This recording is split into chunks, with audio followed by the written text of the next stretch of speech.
Hello, folks. Welcome to State of the Market. This is David Russell, Global Head of Market Strategy at TradeStation Group. It's great to be with everyone again today. Today is Monday, June 16, 2025. I first want to apologize for our market trends on Thursday not happening. There was a problem with the streaming software we use, and it unfortunately was impossible to do the webinar. I apologize for that. We will be doing the webinar again after the 4th of July. On the Thursday webinar. So we're going to be doing state of the market today and next Monday. And then market trends will not be this week or the following week. This week is Juneteenth, and the following week I'll be traveling and stuff, but then we'll return after the 4th of July. Now, remember, state of the market, we look at the big indexes, and we look at the S&P and the big sectors and things like that. And then on market trends, we look at some more nuanced kind of stories. So I just showed you guys the initial kind of disclosures. I'm going to also share some important links in the chat. So I did want to let you know that we are going to also be taking some people for a waiting list. So TradeStation is preparing to launch. Let me just show you something here. TradeStation is preparing to launch preparing to launch Titan X, the next generation of our trading platform. It isn't just a new model of our award-winning software, but a fresh trading paradigm that puts you in the cockpit like never before. Titan X will be available to customers as a beta soon. If you're new to TradeStation, you can join the waitlist at tradestation.com/TitanX or see the link in the description of this video. All right, so great to be with everyone. Now, remember this webinar, we look at the big things happening in the overall indexes. And you might want to start off by going to tradestation.com, scrolling down the page to this article, Stocks Falters, Geopolitical Risk Increases. This is our article today that includes a lot of the key points we're going to be talking about. So these are standardized returns of the big ETFs. And I want to kind of mention off the bat, it's kind of interesting as you look at some of the big indexes here. There's the S&P. But it's interesting to note, for example, that the XLK technology ETF, look at a really quick look on the daily here, hitting a new all-time high today, joining the XLI, which also broke out to a little bit of a new all-time high, back earlier in the month. That's kind of interesting. We're seeing a lot of kind of strength overall, with strength in things like semiconductors, technology, some of the smaller kind of risk-on Cathie Wood kind of small growth stocks. Advanced Micro Devices had a target price increase at Piper Sandler that's driving it up today. So we had a lot of interesting bullish news. Last week, we also had some interesting bullish news emerging, or potentially bullish news emerging on Intel.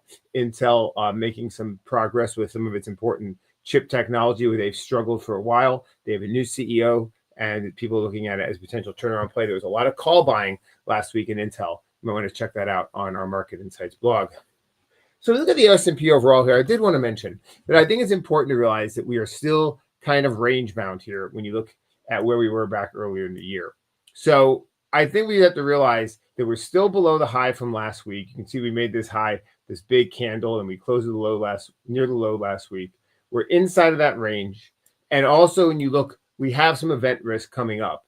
And I think we have to realize that when you're stuck in a range and you have event risk, you have to be careful that if some of those events don't go in a terrific direction, that it might actually just suck you back down the range. I think that's something that we at least have to bear in mind.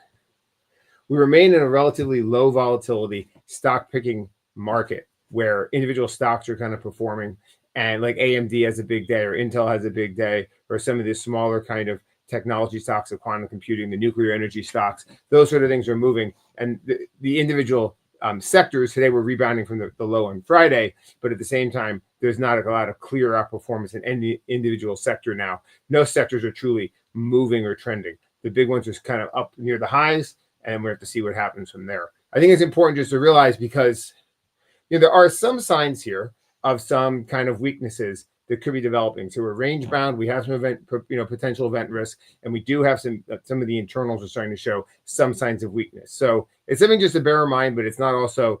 Sometimes those will give you false signals, or they'll give you a warning long before the actual sort of reversal happens. So I think it's also important to realize that the events coming up are the Fed meeting on Wednesday. That is, probably the biggest scheduled event of the week. There is some kind of progress happening with the big tax and spending bill in Congress. Not really clear how exactly that will happen. And then the other thing is the uncertainty about what could be happening in the Middle East. So all those sort of things right now, that's the big geopolitical thing. Now, remember, last week in this webinar, we talked about the risk of the situation in the Middle East going from a kind of comfort to a kind of anxiety. We clearly had kind of identified the potential for geopolitical risk to increase in the Middle East, and that's exactly what happened. We had talked about the XLE coming off the lows and powering higher. So those things kind of panned out as we expected. So I want to just kind of remind people that when you're at a certain spot down here, we thought that there was going to be everything happy in the Middle East and not a lot of problems. We thought there was going to be a flood of oil coming from OPEC. We were at the bottom of the range. It was bearish news. Then suddenly the news flipped the other way. So I would just say with the S&P here, you're also at a spot where you're kind of at the top of a range. You're not pricing in bad news. You're not acting on bad news. Before, we were not acting on good news. Well, I don't want to say it's good news to have unrest in the Middle East, but it's good for the energy ETF in terms of price action. So the thing is, in terms of the catalyst happening here, we're at the top of a range, and the news is in a spot where people have a positive view of it. If the news takes a bad turn, it could just be the Fed being hawkish or something like that. When you're stuck at the top of a range, it might pull you down. So I think it's just the point I want to make is you have to be careful when you're in a range and you think the news is all pointing in one direction, because it often has a way of turning, and then that range comes back into effect. The same way it moved energy to the upside, something like that might emerge as a little bit of a challenge for the overall S&P. So if we look at the S&P here, this is our weekly chart on trading views we look at. Now, we can kind of see this range here, which I think is important.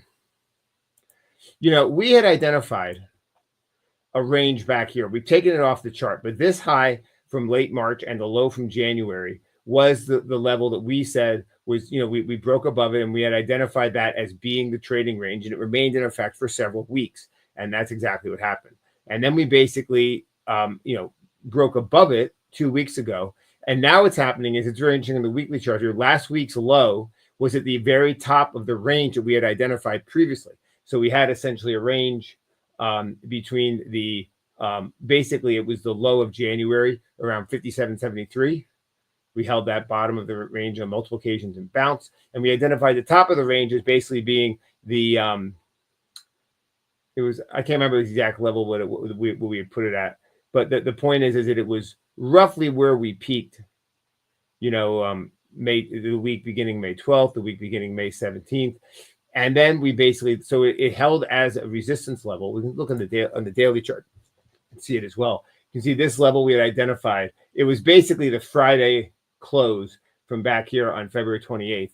And you can see how it became a peak here on May 19th. But then look last week when we came down and pulled back, we held pretty much above that level. So if you actually looked at that high on May 19th, that high on the daily chart on May 19th was basically 5969. And if you look at the low, 5969. If you look at the low on Friday, it was 5963. So we came down pretty well and turned that old resistance into new support. So these things remain constructive of an overall kind of bullish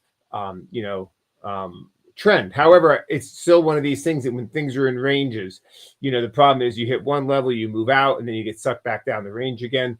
We still remain below the all-time highs here. So this is something where it's not really a clear breakout, and it can play a lot of games.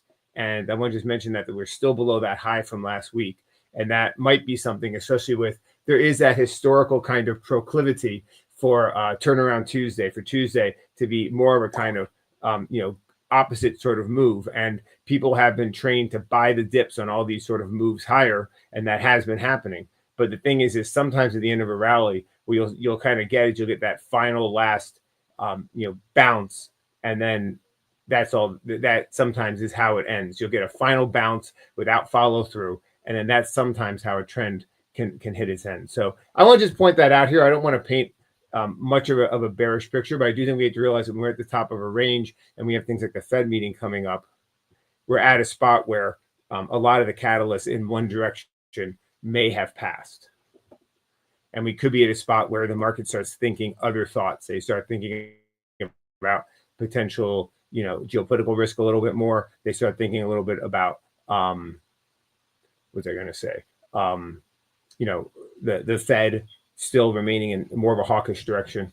So I think that's something the market might start thinking about more. A lot of this was propelled by things like the good earnings from NVIDIA, and especially the good earnings by Oracle, which were really impressive. The incredible rally we've seen in things like Microsoft. So these have all been moving, and these have all been forces overall in the market, but they've also been happening for a while. And that does create some potential things to kind of think in it and to move in a different direction. So anyway, that was the main thing. Now I want to show you this thing I did of divergences. This is a screenshot of TradeStation, and this is basically the S&P, but I took off the S&P, and I just wanted to show these oscillators. So the advanced decline line has made a lower high. MACD has shown some potential sort of downward trajectory here, even as the S&P makes new highs. The relative strength index, Waller's RSI, and the rate of change are all showing potential bearish divergences. So now again, this is essentially, these are all oscillators that you could put under the S&P here, but you wouldn't be able to see them. They'd all be pressed together. So I basically wanted to do just a series of a screen with nothing but the oscillators, just to kind of show you that there are things here that are potentially sort of divergences that are, basically since this time back here, kind of when we peaked in mid-May, they've actually kind of worked lower. Actually, maybe not since that point.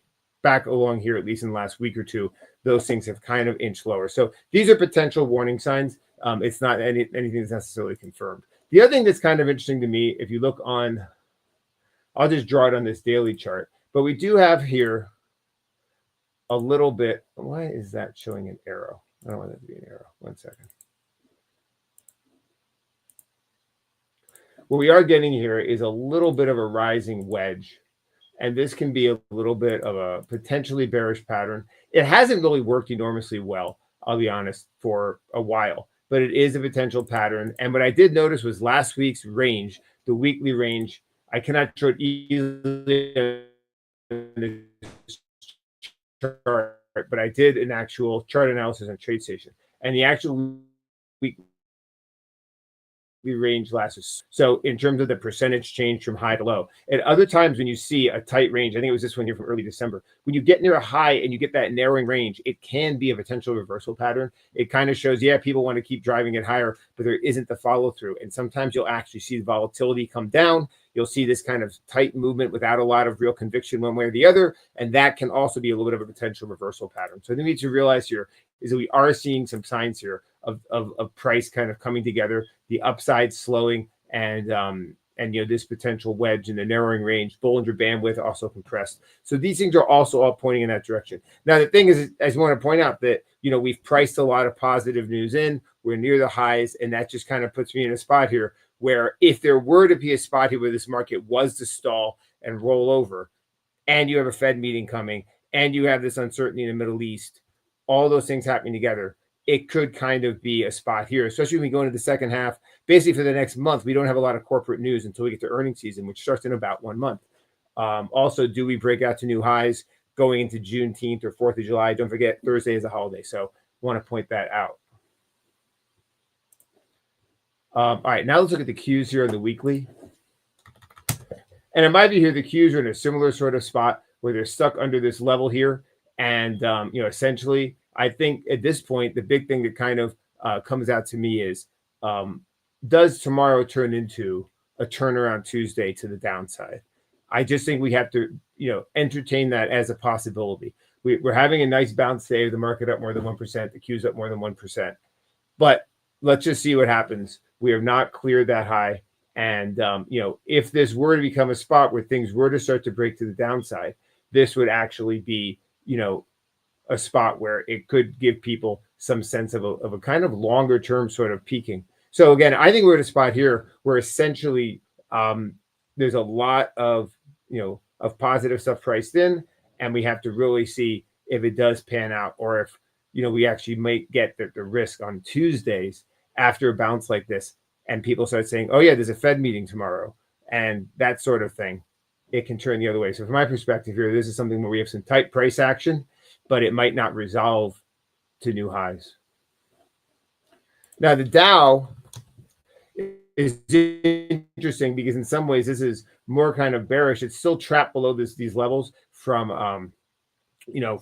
March. You can see this closing level from early March, and then we had basically the Liberation Day tariffs. This has never reclaimed it. The S&P and the Qs have reclaimed those old highs. The Dow has not. So I think we're in a spot here also where if we start to look at the value stocks, we start to look at things like the Dow, we start to look at things like the Russell, they are showing less overall strength and may present more opportunities for people looking to the downside if we do see some downside here.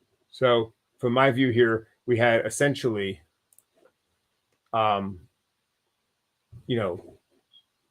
this, we're stuck at that resistance and we're forming this kind of inside price action. Again, inside price action following a rejection, this sort of thing does just suggest here that there is not a lot of strong momentum at this point to the upside in the Dow. Now, the Russell here, from my perspective, you're looking for the downside now. It's giving a little bit more of a kind of potential because we basically see that this is now stuck below the January low. Every other index is above its January low. This got rejected at that level. And now, I think it's interesting that I'm going to actually take this level off the chart. And so from my perspective here, this is something where the old support becomes new resistance and we have some tight price action here. But I think when we look at this too, if people are looking for a place where they think the market has that potential to turn to the downside, then this is the one that potentially may have the cleanest overall setup because in some ways it is stuck at a clear resistance level. And it is in many ways the weakest of the big four indexes because of the fact that it's below that January levels while the others are above its January lows. All right, now the 10-year is intimately tied to the Russell, or I should say the Russell is intimately tied to the 10-year because if we see more upside in the 10-year yield here, that historically has been something that has been problematic. So I think right now we're going into the Fed meeting and everything else. And so from my view here, this is something where we're remaining above this level. And there have been a lot of reasons to be optimistic about, inflation and yields because we do see the inflationary data last week was positive. It was interesting today. The Empire Index actually showed a drop in the price index, which is unusual in some of those reports. There are a lot of potential positive things, but then you also have these risks of tariffs and this situation of oil prices having spiked. So I think we're in a spot here where now the Fed, before they were worried about tariffs, now they're looking at the higher oil prices and what that means for inflation. So, I think right here, this is in a tight range. And I think we just have to be careful here that basically we have a range here between, I'd say right now, between more or less, right around 4.5 down to something like 4.25. So we have a pretty tight range here forming. And, my view here is a breakout of this range is something that people might actually see some risk of. So if that were to happen, that could be something that could turn around and hammer the Russell. And I think that we're just in a spot here where we really have to realize is that this is not breaking to the downside. And I go back to thinking at this time that this remains a very important chart for us to pay attention to.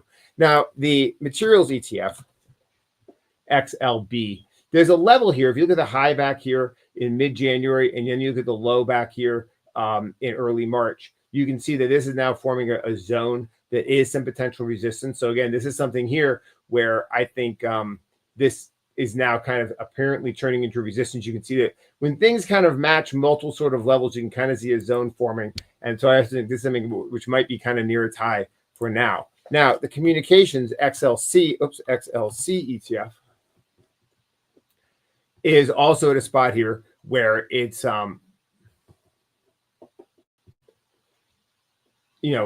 very tight range. And now, one of the things that might happen, if people are looking for a breakout in the overall market, is it could have something when it kind of has a false, like a sort of another drop, a deeper drop, and then the kind of breakout that might happen. So from here, my view is that people might be looking for some kind of breakdowns to some recent levels to hold and then potentially move higher. In fact, I actually wanted to, I meant to put this on the S&P here.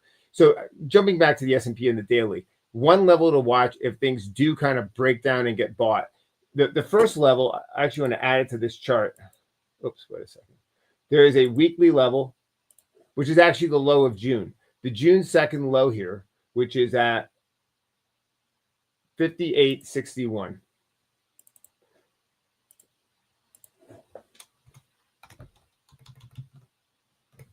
Let me just make sure I have that right. The June low, 58.61.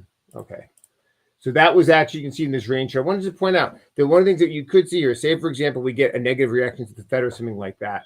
People, often what you'll see is something will kind of approach a high it'll then have a big reversal, one last beat down before it breaks out. So I think this is also something where, if we do get that kind of reversal and people are still bearish, there could be kind of some support in here between kind of 58.61 down to 57, kind of, 57.80-ish. So this area over here on the daily chart, I think we have to watch. I don't want to be sounding overly bearish or anything like that. I think it's just important to realize that we're kind of at this level. And if people were to be looking for a breakout, there might be a slam down into this zone. And then that could actually be the thing that triggers more of a significant sort of breakout. I just want to just point that out because we're at a spot here where, this is in a range. And one of the things that I often kind of find is that when you're in a range, buying at the top of near the top of range can often be a difficult thing to do, and often looking for the range to assert itself to get sucked down the range and looking for something nearer the bottom of the range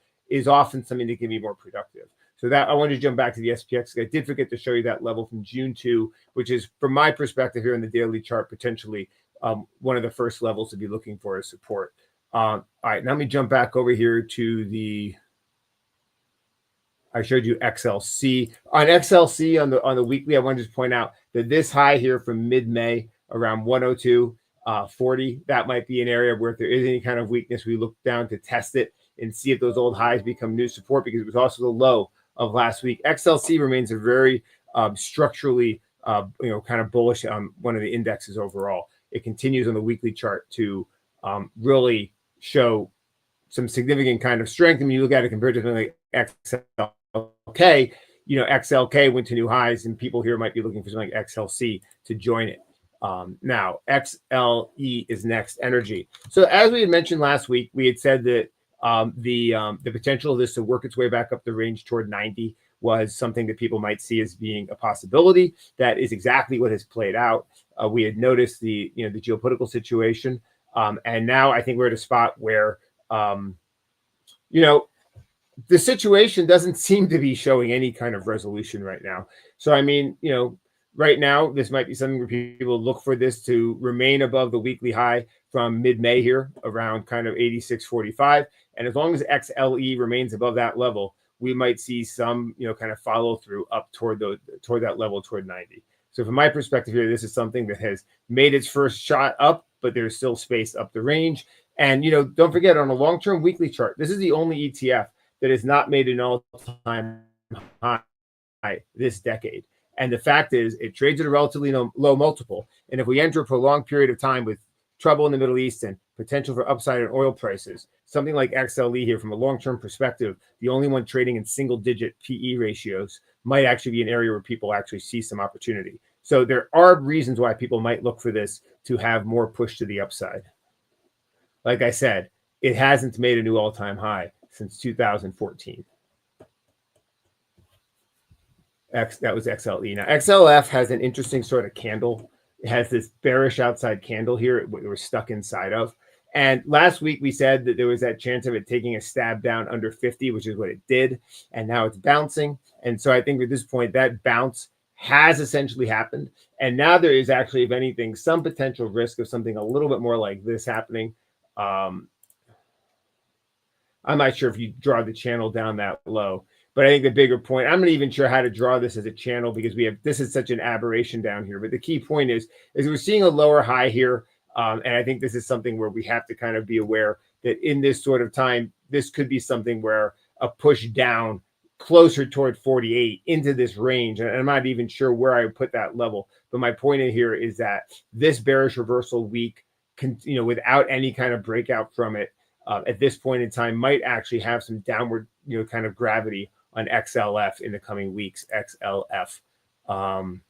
The other alternative would be people waiting for a clear breakout above that recent range. And so I think right now this is something that is showing signs of fatigue with some, more of a potential downward possibility, especially because of that bearish outside week right there on XLF. XLI. Last week we had mentioned how it could very well stab down toward 142, which is what it did, bounced, and now overall, from my view here, this is something that also is kind of like I said about the overall market. It might take a stab down toward kind of like 141, 140, and then break out. So I think right now there's also something that doesn't give a lot of opportunity. It's not very heavily traded or anything. So from my view here, this is showing positive signs by going to that new all-time high. XLK joining it this week, but at the same time, something that doesn't have a whole lot of confirmation on it yet. And this kind of tight range near the high might result in something of a pullback toward the recent support, anywhere down kind of 139, 140-ish on XLI. XLK, new all-time high today. So this is something here where it's the biggest sector and it's trying to break out. And I would say also, let's just see how it behaves tomorrow with the, do we get a turnaround Tuesday tomorrow? Does this turn into kind of a high that doesn't stick? I mean, you can look at some of these things like XLI, high. This is not a real significant breakout. I mean, it broke out by like maybe 1%, 2% or something. So these are things here where these are not really decisive breakouts, and this could, something here, people might just look for some chopping around this level. And so I think it's important just to realize here that this is something that might turn into a little bit of a false sort of breakout. If we get some weakness tomorrow, this might actually be something that's a little bit of a false breakout. XLP.